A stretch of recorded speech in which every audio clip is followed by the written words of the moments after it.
I used to believe that people that did things alone were lonely people, and I would always feel bad for them. I would ask myself, why are they alone? Did no one want to come with them? It really never occurred to me that they could have been out in public alone because they wanted to. Now that I'm a bit older, I find myself wanting these alone days myself, and I'm beginning to understand that they're actually really important. I think learning to love being alone is a super hard thing, and I believe it has a lot to do with the fact that most of us perceive someone out in public on their own as someone who is lonely, and we really don't want to be that way.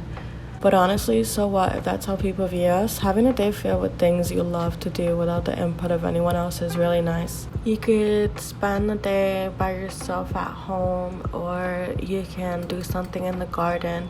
Maybe go for a walk, or maybe even try one of your favorite activities on your own and see if you like it.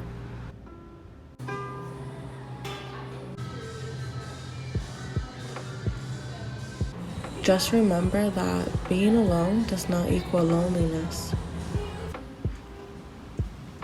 So I am back from Winter Park and I had a really good time. I ended up doing a lot of sketching while I was there, which was really nice. And one of the sketches is actually something that I want to turn into a painting.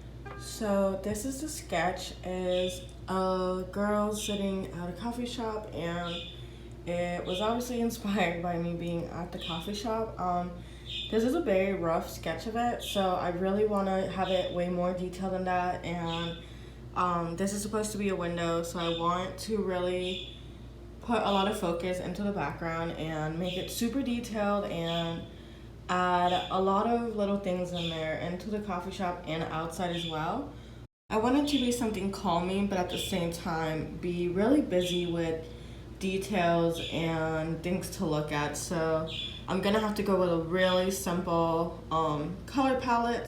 I'm thinking that I will do the sketch in my iPad, so I'm gonna take a picture of this and send it to my iPad so that I can work on it on Procreate and do a lot of the sketching and changes there, because I feel like I have more freedom to do things and I can do a lot of changes without having to go through a lot of paper. So I'm gonna go ahead and do that there and then print it out so that I can transfer it into my watercolor paper, and I'll go from there.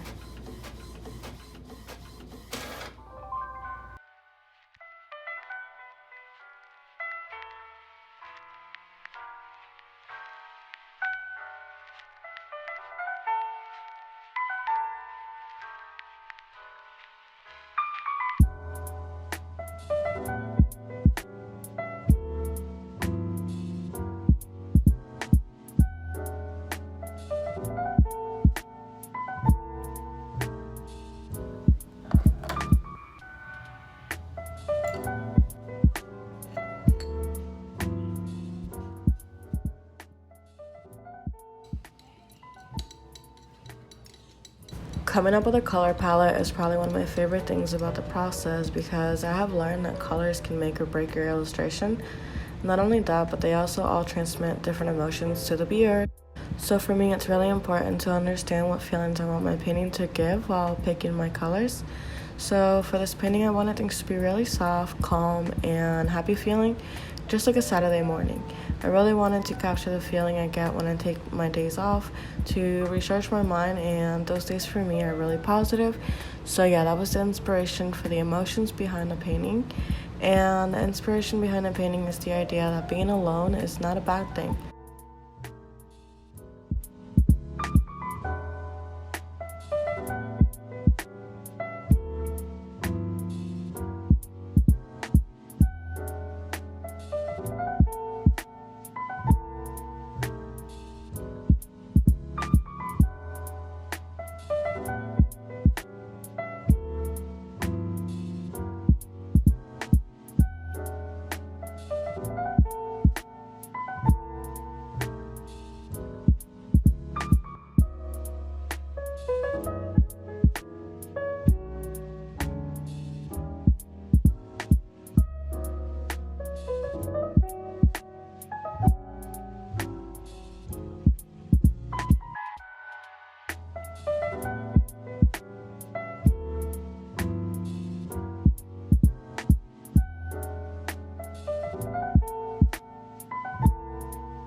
decided to use gouache for this painting as the main medium instead of my usual watercolor, just because I really wanted to have the flatness that the gouache gives.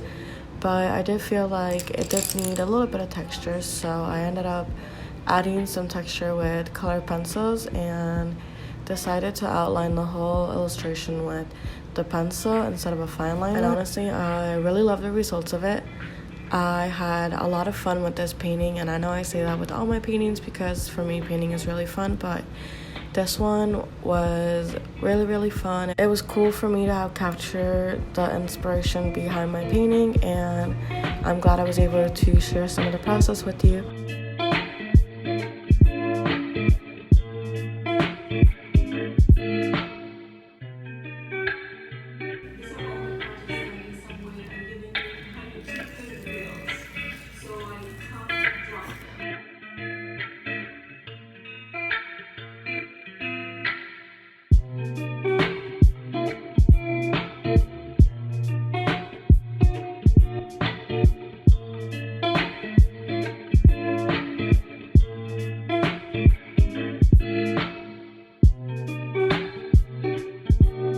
I hope you enjoyed this video, and I will see you in my next one. Bye.